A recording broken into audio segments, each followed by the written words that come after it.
ស្នេហ៍ស្ទើរតែលេបបានស្ទើរតែលេបបា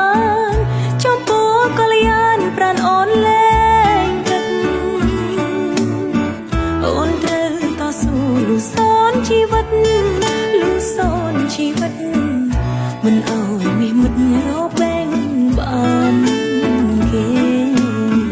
បងលោទាំងអង្គស្រស់គ្មានតបភ្នែកស្រង់គ្មានតបភ្នែកបញ្ចិតអាណៃដូចមេឃនឹងខែចិត្តអូនស្រឡាញ់ចោះចាញ់ក្តីស្នេហ៍ចោះចាញ់ក្តីស្នេហ៍ដូចខែរះពេញចោះចាញ់ពឆ្ងល់នឹងជួនកាលចិត្តអូនឆាប់ខឹងបើប្រលឹងតែស្ងៀមមិនស្ដីរំរងមនុស្សដទៃមិនខ្ចីនឹងភ្នំមិនខ្ចីនឹងភ្នំចំពោះកូនលោកខឹងផងស្នេហ៍ផងតើតែឥឡូវអូនបានដឹងច្បាស់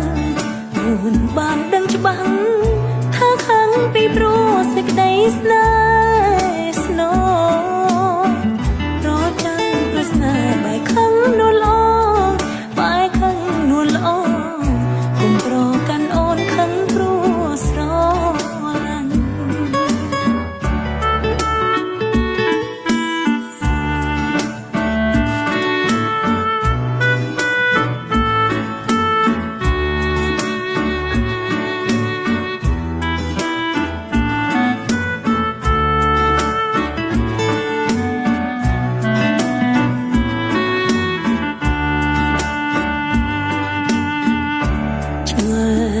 ជួនកាលចិត្តអូន